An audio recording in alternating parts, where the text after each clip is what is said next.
Well, good afternoon, everyone. Tomorrow will mark 1 year since I took office. It's been a year of challenges, but it's also been a year of enormous progress. We went from 2 million people being vaccinated at the moment I was sworn in to 210 million Americans being fully vaccinated today. We created 6 million new jobs, more jobs in 1 year than any time before. The unemployment rate dropped to 3.9%. Child poverty dropped by nearly 40%, the biggest drop ever in American history. New business applications grew by 30%, the biggest increase ever. And for the first time in a long time, this country's working people actually got a raise. People, the bottom 40%, saw their income go up, the most of all that got a raise. We cut health insurance premiums for millions of American families, and we just made surprise medical bills illegal in this country. You know those bills you get that you don't expect of $2,000 to $5,000 from the hospital beyond what you thought you were going to have to owe because of the consultation you weren't told was going to cost that much? No more. They're now illegal. Thanks to the American Rescue Plan and other actions we've taken, we've seen record job creation, record economic growth in the past year. Now, thanks to the bipartisan infrastructure bill, we're about to make a record investment in rebuilding America to take us to be the #1 best infrastructure in the world. Well, now we're way below that. We'll be creating better jobs for millions of people, modernizing our roads, our bridges, our highways, our ports, our airports, everything from making clean water, removing lead pipes, that every American can turn on a faucet and drink clean water. Urban and rural and suburban communities. It's going to make affordable high-speed internet available to every American in urban, rural, and suburban areas. We've never done that before. Now we are. We're in the process of getting that done. Still, for all this progress, I know there's a lot of frustration and fatigue in this country. And we know why. COVID-19, Omicron has now been challenging us in a way that it's the new enemy. But while it's cause for concern, it's not cause for panic. We've been doing everything we can, learning and adapting as fast as we can, and preparing for a future beyond the pandemic. All I know that after almost 2 years of physical, emotional, and psychological weight of this pandemic, and the impact it's had on everyone. For many of us, it's been too much to bear. We're in a very different place now, though. We have the tools, vaccines, boosters, masks, tests, pills, to save lives and keep businesses and schools open. 75% of adults are fully vaccinated. We've gone from 90 million adults with no shots in arms last summer and down to 35 million with no shots as of today. And we're adding about 9 million more vaccinations each week.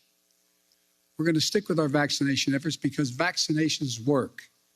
So get vaccinated, please, and get your booster. Look, we're also increasing testing. Should we have done more testing earlier? Yes, but we're doing more now. We've gone from 0 at-home tests a year ago to 375 million tests on the market in just this month. If you buy a test at a store, your insurance will reimburse you. On top of that, we're making 1 billion at-home tests available for you to order and be delivered to your home for free. Just visit covidtest.gov to know how to get that free test kit to your home. In addition, there are 20,000 sites where you can get tested in person for free now. And now we have more treatments that for people to keep people out of the hospital than any other point in the pandemic, including life-saving antiviral pills. We purchased 20 million of these new Pfizer pills, more than any country in the world. The bottom line on COVID-19 is that we're in a better place than we've been and have been thus far, clearly better than a year ago. We're not going back to lockdowns. We're not going back to closing schools. Schools should stay open. because of the American Rescue Plan, we provided to states $130 billion. $130 billion to keep our students and educators safe and schools open. Funding for ventilation systems in schools, social distancing, hygiene for classrooms and the school buses. In addition, we've added another $10 billion for COVID-19 tests to be able to be administered at schools. And many states and school districts have spent this money very well. Unfortunately, some haven't. I encourage the states and school districts that use the funding to protect our children and keep our schools open. Use it. The COVID-19 is not going to give up and accept things. It's just not going to go away immediately. But I'm not going to give up and accept things as they are now. Some people may call what's happening now the new normal. I call it a job not yet finished. It will get better.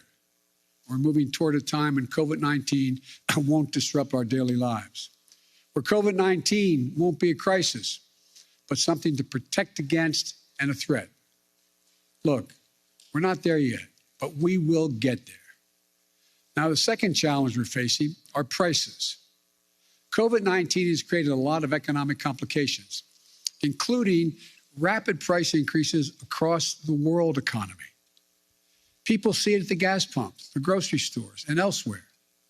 So here's what we're going to do.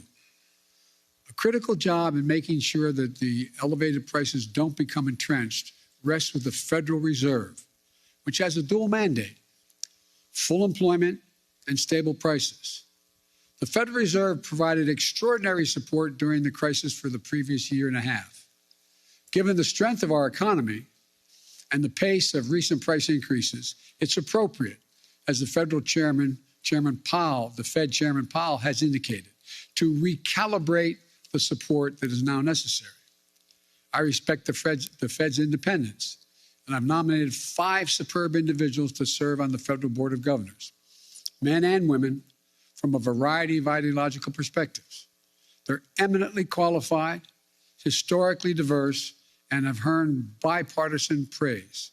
And I call on the United States Senate to confirm them without any further delay.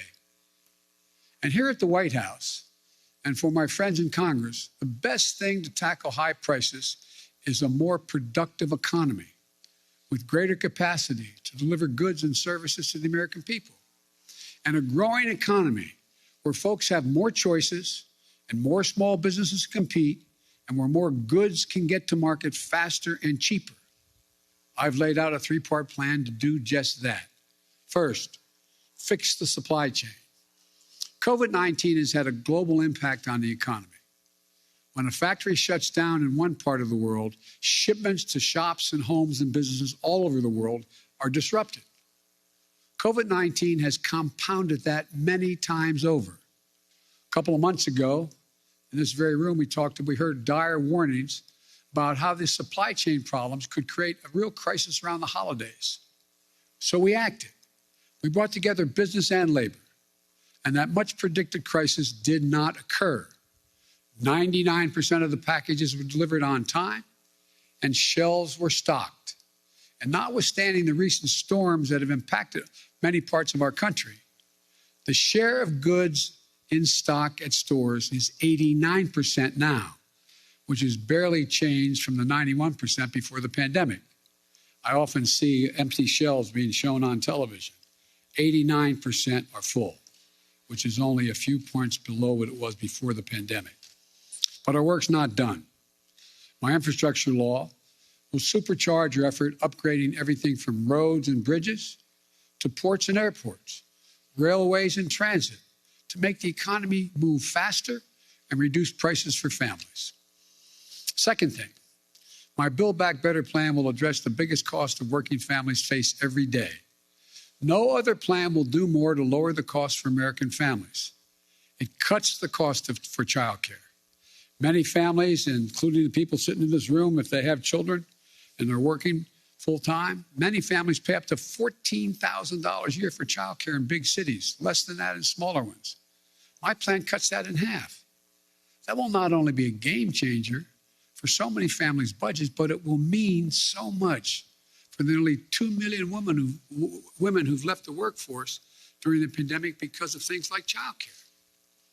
My Build Back Better plan cuts the price of prescription drugs. So insulin, that today costs some people as much as $1,000 a month, will cost no more than $35 a month.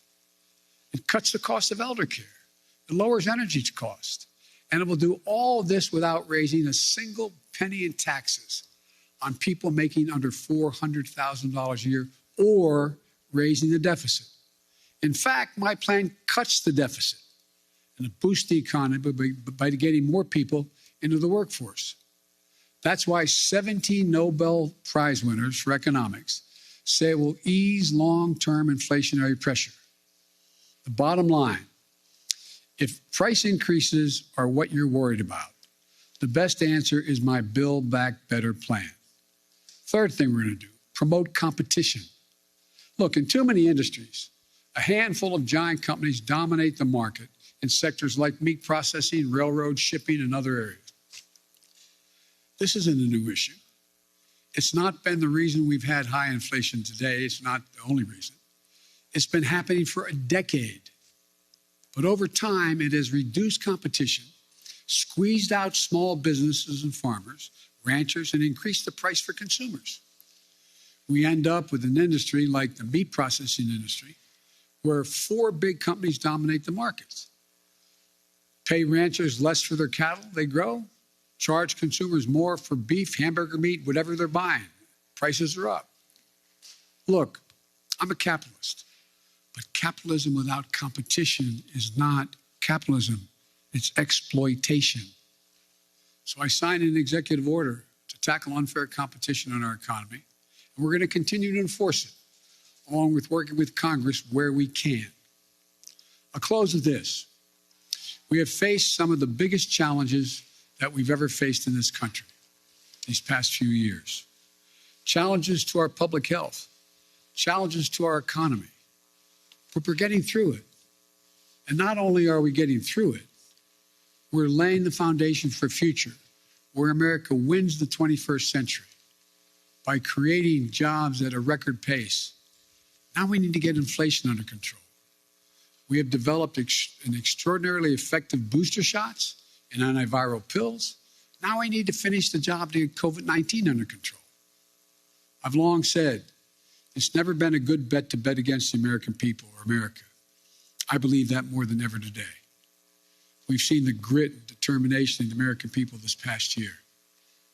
But the best days of this country are still ahead of us, not behind us. Now, I'm happy to take questions.